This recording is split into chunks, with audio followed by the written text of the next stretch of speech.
Narito ang malalaking balitang Central Luzon ngayong araw. Dalawa patay matapos makuryente habang sakay ng bangka sa libat sa Apalit, Pampanga. Kalahating milyong commuters sa Central Luzon apektado sa pagtatapos ng libreng sakay ng DOTR. Matagumpay na pamumuno ni Marcos Jr. Dasal daw ni Balanga Bishop Santos. At paglalagay ng Bible verses sa mga public utility vehicle sa Mapalacat City. Ipinanukala, ordinansa, posibleng taliwas daw sa saligang batas ayon sa IBP Central Luzon.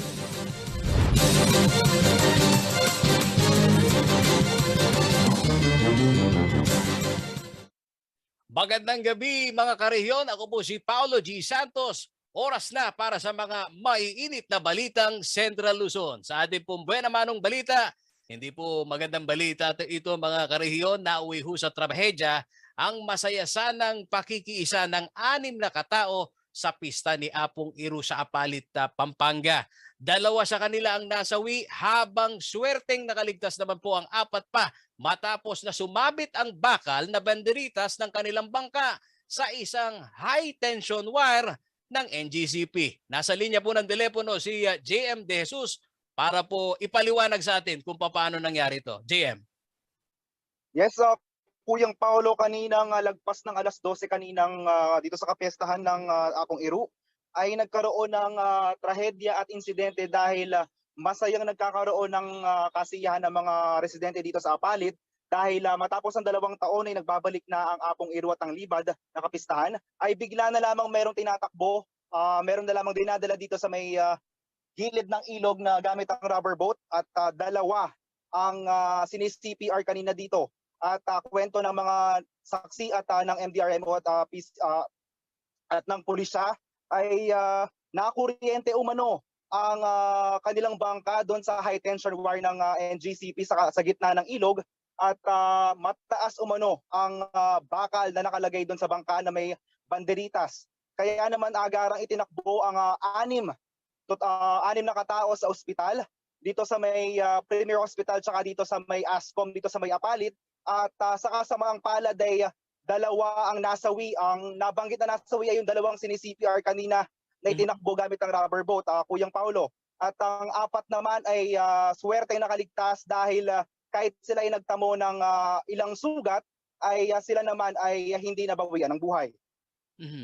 JM, naunawaan natin na sa taunang selebrasyon nitong kapistahan ni Apong Iro, yung libad talagang traditional na yan. No? At unang sinisiguro ng lokal na pamahalaan at gayon na rin ng mga organizer yung hindi sila kinapapangan nila malumod, hindi sila malulunod. No? Pero sa pangyayaring ito, JM, na pinag-uusapan natin ang ugat nitong problema o ng aksidente ay nang tumama itong kanilang banderitas.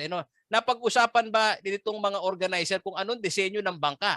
At dito sa ruta na binabanggit din natin, kung hanggang saan lang yung limit nila dahil meron palang mga high tension wire dito. O Kuyang Paulo, maaalala natin na binisita din namin nung nakaraang linggo ang MDRMO dun sa preparasyon na ginagawa nila para dito sa Libad. At kanina ay finalo up natin kung ano ba talaga mga preparasyon na kanilang ginawa. Ayon nga kay Sir Cesar ng MDRMO sa Apalit, sila ay nagkaroon ng registration sa lahat ng mga bangka. At kung hindi rehistrado ang bangka ay hindi nila ito papayagan na pumalaot sa gitna ng Pampanga River at makisali sa naturang selebrasyon. At anya naman ay isa lang ang kanilang inilabas na guidelines at karapat dapat umano na magbibigay o magpo-provide ng life vest ang may-ari ng bangka para naman walang malunod. At ngayon naman nangyari ay wala naman silang inilabas at wala namang impormasyon na naibigay sa atin na naglabas din sila ng kung gaano ba kataas, ano ba ang mga requirements para ano ba ang kailangan dating ng bangka para mapayagan itong pumalaot kanina, Kuya Paulo. So malinaw lang, JM, na hindi pa nag-uumpisa yung prosesyon nang mangyari itong insidenteng ito. So far ba gaano kalaki yung participants na sumali dito sa Libad? O Kuya Paulo, ang nakuha nating impormasyon kanina sa MDRMO, ang mga nagparehistro ay mahigit 300 na bangka. At libo-libo naman ng mga taong nakisali dito kung saan makikita natin na bago nga magsimula itong paglibad kay Apong Iro ay nagsasaya na ang mga Apaliteño dito sa gitna ng Pampanga River. At doon nangyari nga ang malagim na insidente kanina na kung saan ay bago pa magsimula ay yun na nga, Kuya Paolo, nagkaroon na ng insidente. So yun muna yung mga na-establish nating mga impormasyon, mga kaibigan, kayo po mga nakatutok ho sa amin no. Dahil doon ho sa senaryo, doon ho sa mga nakikita ho ninyong video na natunghayan ho ni JM ay yung immediate response nito pong PDRRMO. Nakita natin CPR, pero ang balita yan ho tumama yung kanilang tubo, yung banderitas dun ho sa kanilang bangka at nakuryente. At ang binabanggit mo, JM, nagsitalunan, pero yung dalawa talaga ang napuruhan na, ano ba to, na-recover mula sa ilog o mismo na doon sa bangka? Yes, Kuyang Paolo, kanina ay ayon doon sa mga nakasaksi na natanungan natin, ay matapos daw umunong makuryente ay nagsitalunan ang mga tao mula sa bangka papunta dito sa may tubig at dito sa may ilog. Dahil ang ilan naman na umano ay na ground lamang, ito talagang anim na talagang napuruhan. Kaya naman dinala sila kaagad at sinakuluhan sila ng MDRMO at PDRMO kung saan dinala sila sa malapit na ambulansya para dalhin sa ospital. Panguli ko na lamang tanong sa iyo, JM, sa pangyayaring ito, may restriction na ba ngayon sa lugar? Dahil ika mo meron pala mga high tension wire doon no? May restricted na ba yung area ngayon para doon sa mga ilang pa magtatangka na magbangka diyan sa Pampanga River na binabanggit mong kung saan tumama itong banderitas ng bangka? Yes, Kuyang Paolo, kanina ay natanong natin at hindi naman hindi naman to isolated na. At makikita natin buong Pampanga River ay dito sa parte ng Apalit ay ginagamit pa rin para doon sa libad.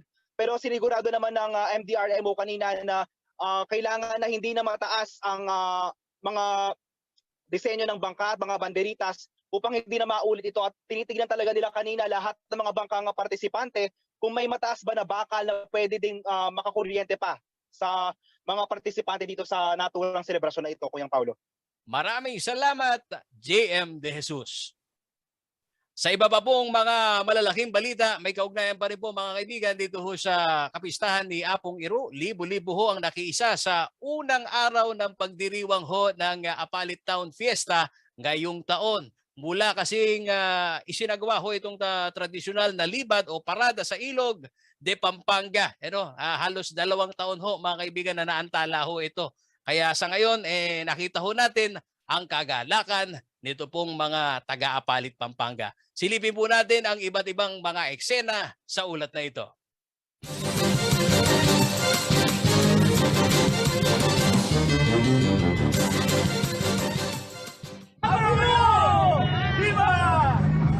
Viva Apong Iro! Ito ang sigaw ng mga deboto ni San Pedro Apostol, ang patron ng bayan ng Apalit, Pampanga. Kitang-kita ang kasabikan at siya sa mukha ng mga Paliteño dahil matapos ang 2 taon muling dinadaos ang libad o prosesyon sa ilaw ng imahe ni San Pedro na nahinto dahil sa pandemya. Ngayong Martes, June 28 ang simula ng 3 araw ng Town Fiesta. Pasado 1:00 ng hapon ay ibinaba ang imahe ni San Pedro o Apong Iro mula sa dambana nito sa Barangay Kapalangan. Sakay ng isang makulay na pagoda, ipinrosesyon na ito sa Pampanga River patungo sa St. Peter the Apostle Parish Church sa Barangay San Juan. Ayon sa ilang mga deboto na aming nakapanayam, dinidinig daw ni Apong Iro ang kanilang mga dasal. Maraming pagkakataon na raw na natupad ang kanilang mga hiling matapos ilapit ang mga ito sa kanilang patron. Yung mga milagro hindi natin masasabi. Maraming beses na lalo na sa akin. Sana tuloy-tuloy na pong mawala yung pandemic at yung mga taong may sakit maalis na yung mga dinaramdam nila. At sana maging masaya ang mundo. Hindi lamang mga Apaliteño mga namamanata kay Apong Iro. Marami rin sa mga deboto ang dumayo pa mula sa ibang bayan Dalawigan para makiisa sa kapistahan. 43 years na ako kasi Ilongga ko kasi So bawat taon nag-celebrate sumasama sa libad. Ang kasabihan na matanda, milagroso si St. Peter o di kasi Apong Iro. So dahil ang alam mo kasi yung taga-tao Apalit, malalim ang pananampalataya kay Apong Iro. Siyempre, unang-una si Lord.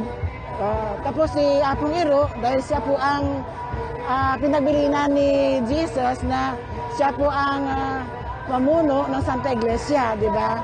So yan, tinatag niya ang simbahan. And unang-una, nagsisimba kami kay Apo Iro, tapos ay nanonood kami ng fluvial parade. Kasi si Apo Iro ay sabi ay isang milagrosong patron. Kaya naniniwala ako kay Apo Iro na siya ay isang milagrosong patron. Sana ay tuloy-tuloy na yan na mawala na ang pandemic para tuloy ang mawala ang pandemic para itong taong-taong gawain ay palagi nang may parada, palagi na kaming makakapanood. Batay sa pagtataya ng Municipal Disaster and Risk Reduction Management Office ng Apalit, libo-libo ang dumalo sa habang higit at 300 bangka naman ang nagparehistro sa kanilang tanggapan. Patuloy na paalala ng mga lokal opisyal na tiyaking sumunod sa health protocols at gayon na rin ang safety measures sa pagsali sa libad. So ang pinaka-crucial po itong unang araw na to, so pinapaalalahanan po natin yung ating mga kasama, mga mamamayan, yung mga makikilahok sa kapistahan ng ating mahal na patrong San Pedro. Mag-ingat po tayo, lalong-lalo na sa tubig. Lagi po tayong magdala ng inuming tubig, iwasan natin ang dehydration dahil madaling ma-dehydrate ang ating mga katawan kahit nakalusong tayo sa tubig. Tapos yung mga bata po, yung 10 taon pababa, do not dare na ibaba pa natin sa ilog mga kasama. Mag-ingat na po tayo. Tapos yung mga senior citizen talagang wag na po nating isakay ng bangka. Mag-ingat, lagi po tayong mag-ingat, lagi po tayong maging nakahanda sa anumang sakuna. Samantala, isa pang fluvial procession ang isasagawa sa ikatlong araw ng pagdiriwang para ihatid si Apong Iro sa pagbabalik niya sa kanyang dambana. JM De Jesus, CLTV News.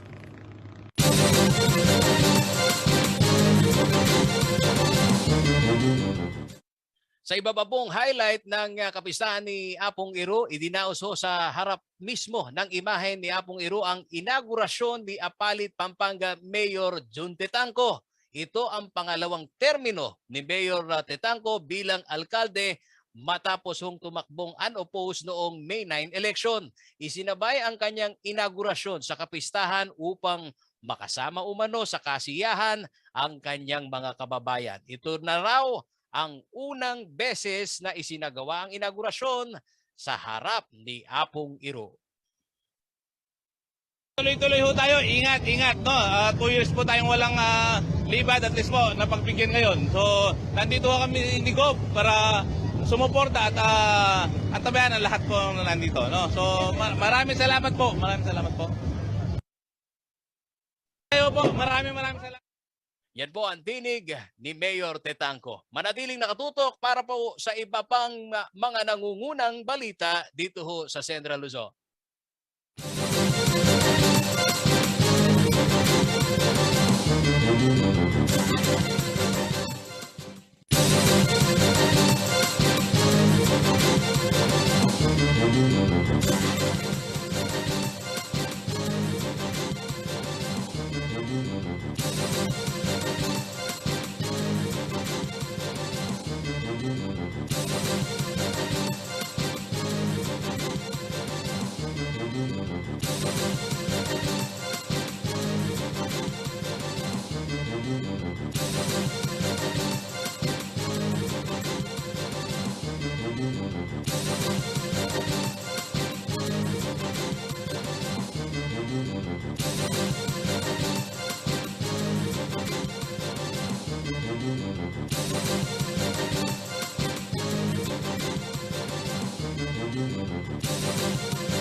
Nagbabalik po ang CLTV News at sa iba pang nangungunang balita.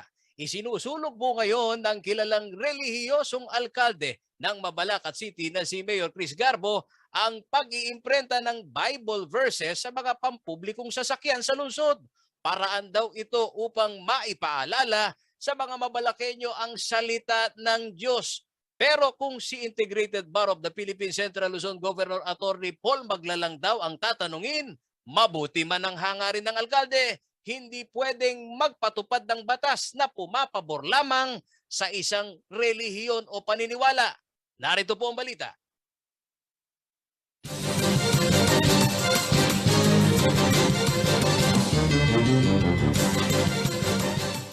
Saka ako, pag mayroon akong binitawan ng mga salita, meron akong basihan sa salita ng Panginoon. Ganito raw ilarawan ni Mabalacat City Mayor Crisostomo Garbo ang salitang kanyang sinasambit. Ang pagiging espiritual hindi lamang umano nananatili sa kanyang sarili at pamilya, kundi dinadala niya sa kanyang mga katrabaho sa City Hall. I don't want to ng mga masanayan ng mga empleyado rito na we're just living physically, but we should also live by physically and spiritually dito sa mundong ito, no? Para makita mo, malinawan mo kung ano yung tama at mali. Kasi pag para bang gusto mo lang makaraos ka ng makaraos, mali yun eh. Kailangan kasi tinitignan mo rin yung buhay mong spiritual, no? Para nakikita mo at naitutuwid mo yung kamalian mo. Sa salita ni Garbo, siya ay mananampalataya na may kalakip na pagsusumikap na matupad ang salita ng Diyos. Yung ating belief, no, sa ating pananampalataya ngayon, na sumusunod tayo sa mga salita ng ating Panginoon.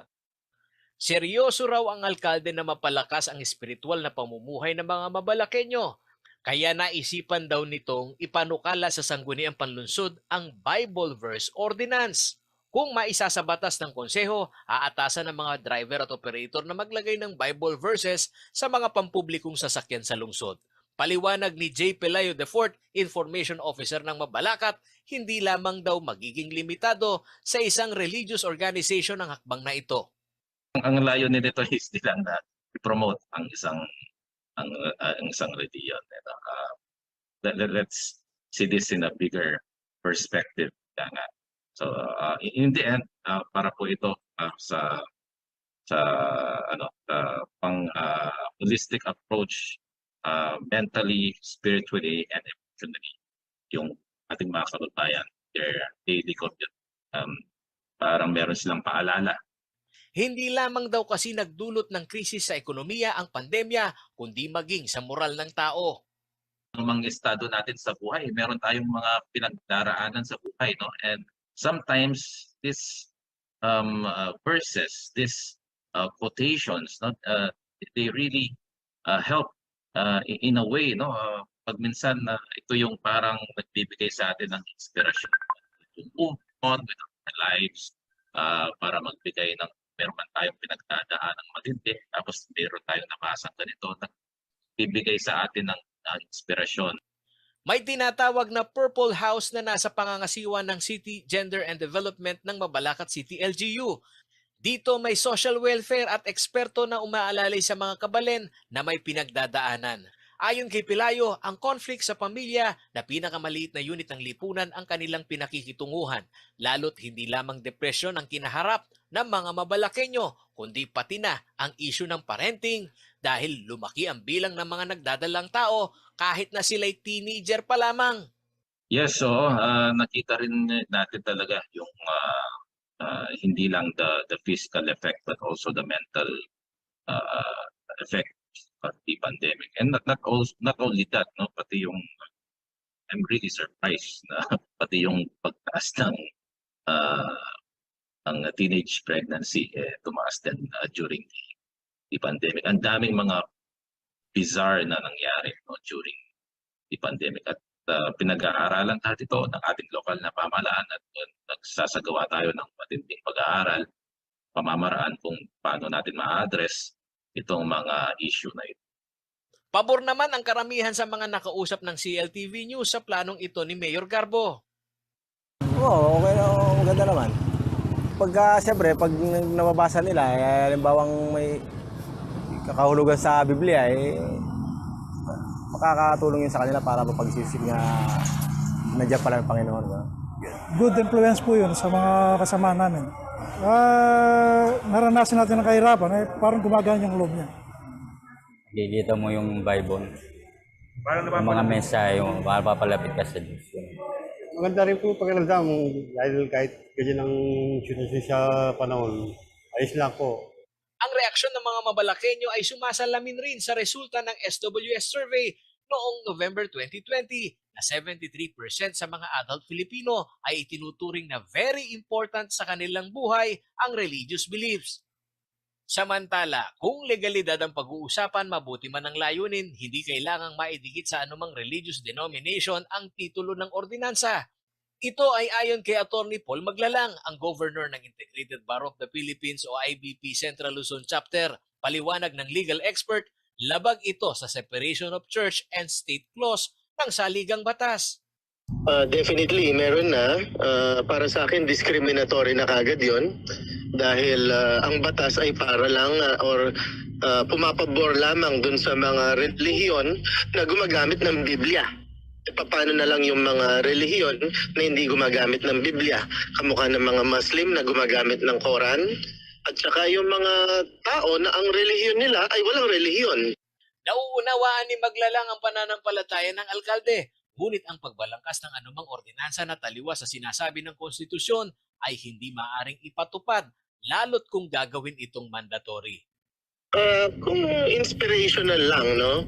Para sa akin wala, pero siguro hindi dapat mandatory yon kasi sa pananalita ni dun sa interview sa newspaper reports, sabi ni Mayor Chris Garbo, kung hindi raw lalagyan ng tricycle driver ang kanyang tricycle ng ganong coats, actually Bible quotes pa yung sinasabi niya, hindi raw nila i-renew ang prangkisa, which is unfair yun.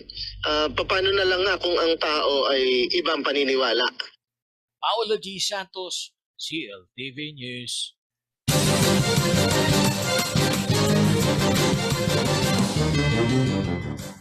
Sa iba pong mga malalaking balitang Central Luzon, dalawang bagong unit ng Philippine Army at ng Philippine Marine ang itinatag bilang bahagi ho ng pagpapalakas mga karehiyon ng puwersa ng AFP.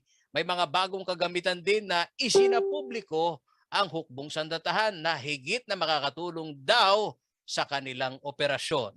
Narito ang detalye ng balita ni Felix Barrios.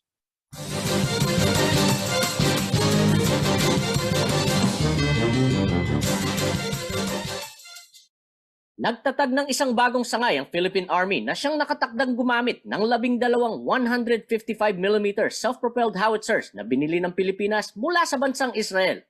Ang howitzer ay isang uri ng kanyon na kinokontrol ng isang maliit na grupo ng sundalo.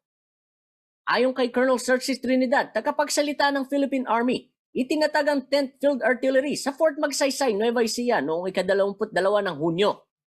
Malaki umano ang maiaambag ng naturang unit sa kanilang pagsasagawa ng Combined Arms Operations, lalo't kung mabilis at asintado mga artilyeros. Nakatakdang pamunuan ni Lieutenant Colonel Chamberlain A.S. Mino ang nasabing artillery unit. Kamakailan ay nagsagawa na ng test fire sa mga bagong Autonomous Truck Mounted Howitzer Systems or ATMOS na isang 155mm self-propelled howitzer system. Ito ay may kakayahang gumalaw at may posisyon ng mabilisan sa mga bulubundukin at liblib na lugar. Gumagamit ang mga ito ng inertial navigation system at mayroong automatic loader para lalong mapabilis ang pagtugis sa mga kalaban. Disyembre ng nakarang taon nang matanggap ng Philippine Army ang 12 ATMOS howitzer units mula sa defense company na Elbit Systems ng bansang Israel. Samantala, nagtatag rin ang Philippine Marine Corps ng isang shore-based air defense system o SBADS battalion noong ika-22 ng Hunyo.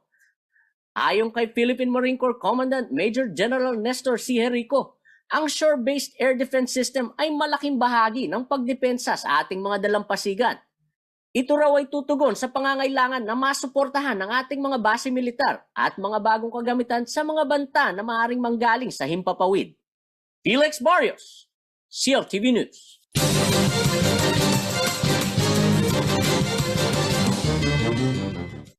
Balitang Central Luzon pa rin po tayo mga kaibigan. Matapos po ang pansamantalang pagkakahinto, ipagpapatuloy na ng pamahalaang panlalawigan ng Nueva Ecija ang pamimili ho ng palay sa mga magsasakang Novo Ecijano. Ito ho ay pansamantalang itinigil mga kariyon bilang pagsunod sa patakaran naman ng Commission on Election o COMELEC sa pagdaraos ho ng halalan. Sinabi ho ni Governor Aurelio Umali sa isang pagpupulong na dinaluhan ng Provincial Food Council, ito hong programa ay magbabalik mga kaibigan ito hong darating na Setyembre o Oktubre nito pong kasalukuyang taon. Ang mga Nueva Ecija o ito hong Nueva Ecija umano ang kauna-unahang naglungsad ng nasabing programa para sa mga magsasaka na apektado ho ng mababang presyo ng palay. Dagdag pa ni Umali, nakikipag-ugnayan na umano sa kanila ang iba't ibang lalawigan tulad ho ng Pampanga at Sorsogon ukol sa paraan ng pagbili ng palay upang ito'y kanilang magaya at magawa sa kanilahong mga lugar. Ayon ho sa datos ng konseho, nasa 3,195 farmers ang nagbenepisyo sa palay procurement program ng Nueva Ecija nitong 2021 at aabot naman ho sa 993.76 million pesos ang halaga po nitong nabiling palay ng naturang probinsya. Manatiling nakatutok at magbabalik po ang CLTV News.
Nagbabalik po ang CLTV News at para po sa iba pang nangungunang balita ngayong araw hanggang ngayong Huwebes na lamang ho mga kaibigan, June 30, ang huling biyahe ng libreng sakay sa bansa. Dito sa Central Luzon aabot ho sa higit 500,000 pasahero araw-araw ang tinatayang maapektuhan nito.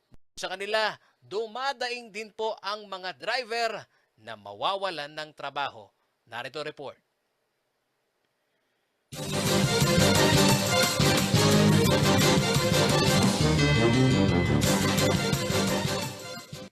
Sa Manibela, literal na nakasalalay ang kabuhayan ni J.R. Tuason na may rutang San Fernando, Angeles City.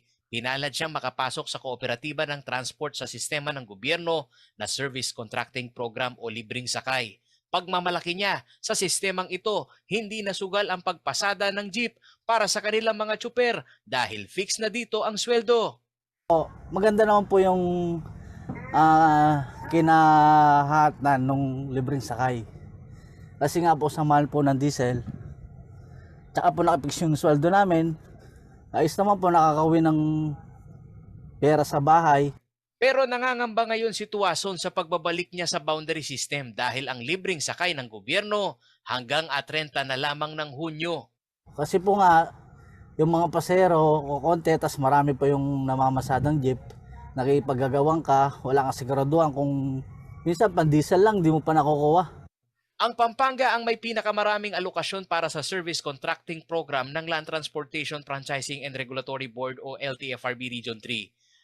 19 na ruta at nasa 438 units ng public utility vehicle ang naibigay dahil sa laki ng volume ng commuters sa magkakatabing syudad nito. Ayon kay Attorney Jennifer Rodriguez, hearing officer ng LTFRB Region 3, nakabase ito sa daytime average ng passenger population. Dito sa Pampanga, ang pinakamarami. Kasi mas marami yung passenger demand, mas malaki ang passenger demand dito sa Pampanga. Dito sa Pampanga, nasa 438 units ang naka-enroll sa Service Contracting Program. So, bali 19 routes siya. Ubus na ang 493 million pesos na nai-download na pondo sa LTFRB Region 3 para sa 63 cooperatives na may 1,122 na units. At dahil dito, hanggang Huwebes at 30 na lamang umano ang huling libreng biyahe. Bagamat may press release na may sinasabing phase 4 ng libreng sakay, wala pa naman umanong memorandum na nailabas kung maitutuloy ito. Ubus na yun, paubos na siya. Actually, hanggang July 4 tayo, minaksimalize talaga natin. As of this time, wala ako maibibigay ng konkretong sagot kung tuloy pa ba siya o hindi kasi we are not, di pa kami ni-inform. However, nagbigay ng media interview si Chairman Delgra mga 3 weeks ago, I believe, na magkakaroon ng phase 4 na libreng sakay. Yon. Pero wala pang ibinababang memorandum sa amin kung tuloy-tuloy pa siya. Aabot daw sa 500,000 ang daily average ng mga commuter na nalilibre sa programa at sa tinakbo nito simula Abril, 15 million passengers ang nakikinabang. Nga, kahit anong gawin, talagang sila yung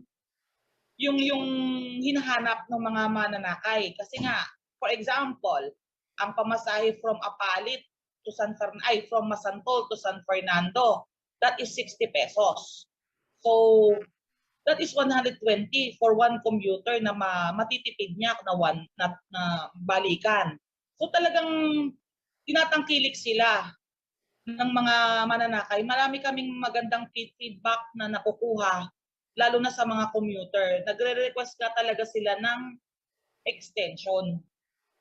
Ayon kay Attorney Rodriguez, sa dami ng nabiyayaan ng programa, marami pa rin ang umaasa na ma-extend ito.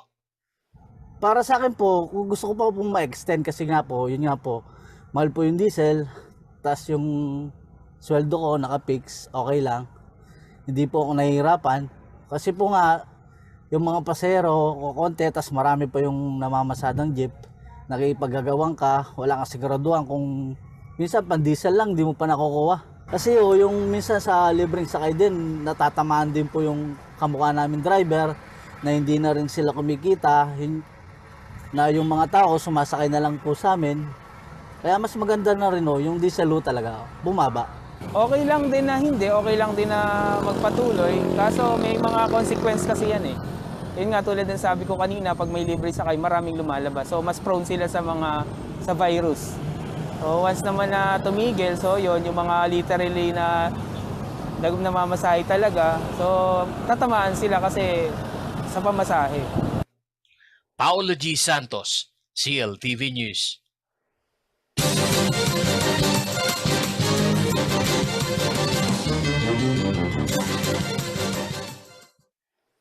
Sa ibang mga balita, matagumpay na panunungkulan. Ito umano ang ipinagdarasal ni Balanga Bishop Ruperto Santos para kay President-elect Ferdinand Bongbong Marcos Jr. Umaasa po ang obispo na tanging ang best at beneficial para sa bansa ang gagawin ni Marcos Jr. lalo na't sinabi nito na tadhana niya ang maging Pangulo. Pinayuhan niya rin ang uupong presidente na maging matapat at matapat ho na tagapaglingkod ng Diyos upang tunay na mapamunuan ang mga Pilipino sa isang marangal na buhay at mapayapang kinabukasan. Nito pong Martes, June 28, nang ibasura ho ng Supreme Court ang mga natitirang petisyon laban ho sa kandidatura ni Ferdinand Marcos Jr. Sa Huwebes, June 30 naman, nakatakda ang inaugurasyon ni Marcos Jr. bilang ika-17 Pangulo ng Pilipinas. Manatiling nakatutok at magbabalik ang CLTV News.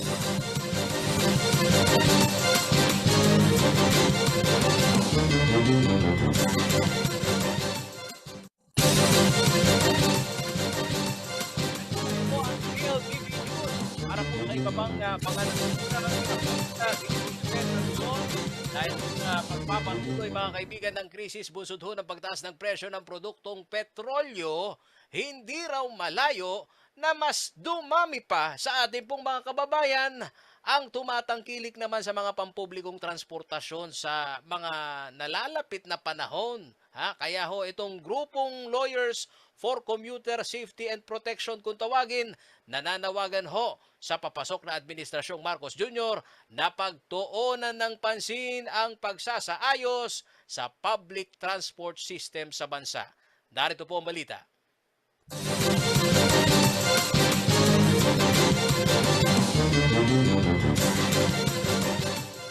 Kasama sa 10-point agenda ng patapos na Administrasyong Duterte ang expansion ng public transport capacity. Pero sa assessment ni Lawyers for Commuter Safety and Protection Convenor Attorney Ariel Inton, bagsak ang performance ng gobyerno sa pagsasaayos ng mass transport system ng bansa. In the Duterte administration, marami pong nagawa na maganda. Pero pagdating sa transport, sorry to say, no, yung kanila pong nasa transport sector, DOTR, MTFRB, LTO, failing grade po ibibigay natin sa kanila dyan. Hindi maitatanggi na may mga infrastruktura na gaya ng mga magagandang kalsada ang naipatayo pero ang higit umanong nakikinabang nito ay ang mga private motorists at hindi mass transport. Bagay na dapat pakitunguhan ng papasok na administrasyon dahil sa lumalalang krisis sa langis. Sa mahal po ng krudo ngayon, asahan ko na marami na car owners will shift to public transport. At kapag wala namang public transport na lilipatan, kulang, talagang may hirapan. Sa liderato ng papasok na Department of Transportation o DOTR Secretary na si dating Philippine Airlines President Jaime Bautista at ni incoming LTFRB Chief Cheloy Garafil, hiling ni Attorney Inton na maiprioridad ang immediate concern ng riding in public. Bukod sa pagsasaayos sa mass transport system, una muna sanang pakinggan daw ang apela ng mga transport sector na suspindihin ang excise tax sa produktong petrolyo. Ang amin pong panawagan ay suspension po ng pagpataw ng excise tax sa fuel products. Sa amin pong pag-aaral, mga 6 to 7 pesos sa diesel ay maibababa. Sa gasolina, mga 8 to 10. Malaking bagay yun. Ngayon, yung sinasabi ng ibang kawani ng pamahalaan na malaki mawawalang kita sa gobyerno, sa amin po, marami pong pwedeng pagkakitaan ng gobyerno. Kung madaragdagan ang bilang ng private motorists na magiging commuter, tiyak outnumber daw ang public transport. Lalo't inaasahan pa ang pagpasok ng mga estudyante para sa face-to-face.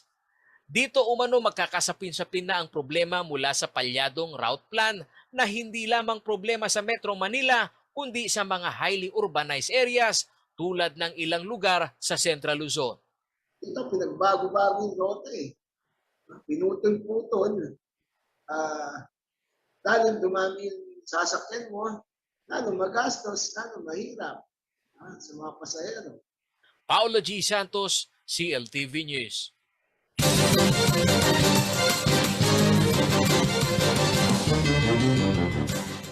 Sa ibang mga balita, isang skate park na nagkakahalaga ho, mga kaibigan, ng 37.9 million pesos. Ang layong itayo ho nitong Department of Public Works and Highways o DPWH dito ho sa area ng Barangay Kalabuanan, Baler, Aurora. Magkakaroon umano ng skate park ng malawak na parking area, administrative office, view deck, parke at grandstand na kayang mag-upo ng 400 katao. May skating obstacles din ito, mga karehiyon, na para ho sa mga beginner, intermediate at maging sa mga professional skateboarders. Talaga hong patok itong proyektong ito. Inaasahang mapapakinabangan ng mga miyembro ng mga taga-Baler Skateboarding Community o TBSC ang nasabi hong proyekto.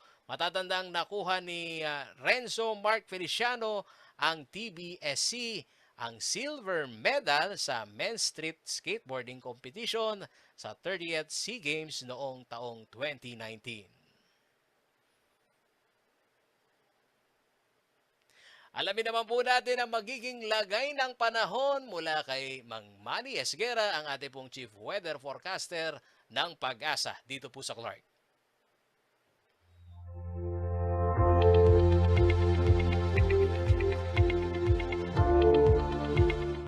Magandang gabi po, narito po magiging taya ng panahon sa susunod na 24 oras. Ang low pressure area po na binabantayan ng Pag-asa ay ngayon po ay namataan na sa layong 305 kilometers dyan po sa may kanluran ng Dagupan City, Pangasinan. Ibig po sabihin, tumawid na po ito ng kalupaan kahapon. At sa ngayon po ay bumalik na po ang hanging habagat at naapektuhan na po ngayon ang western section, ang kanlurang bahagi ng Visayas at Mindanao. Kaya naman po ang Metro Manila at nalalabing bahagi pa ng Luzon, nagiging maulap po ang papawirin, na may inaasahan pa po tayong mga kalat-kalat na mga pag-ulan, pagkidlat at pagkulog dulot po ng LPA. Ang Visayas at Zamboanga Peninsula po ay magiging maulap din na papawirin. Meron din po inaasahan mga kalat-kalat na mga pag-ulan, pagkidlat at pagkulog dulot po ng hanging habagat at saka po ng LPA. Ang natitirang bahagi po ng Mindanao, magiging bahagya hanggang sa kuminsan ay magiging maulap po ang papawirin. Meron lamang po inaasahan mga pulo-pulong mga pag-ulan, pagkidlat at pagkulog dulot po ng localized thunderstorm. So ito lamang po yung mga weather system na binabantayan natin at nagbibigay po ng mga pag-ulan sa malaking parte ng ating bansa. Kaya pinag-iingat po ang lahat. Magdala po tayo ng gamit, panangga sa ulan, panangga na rin po sa araw.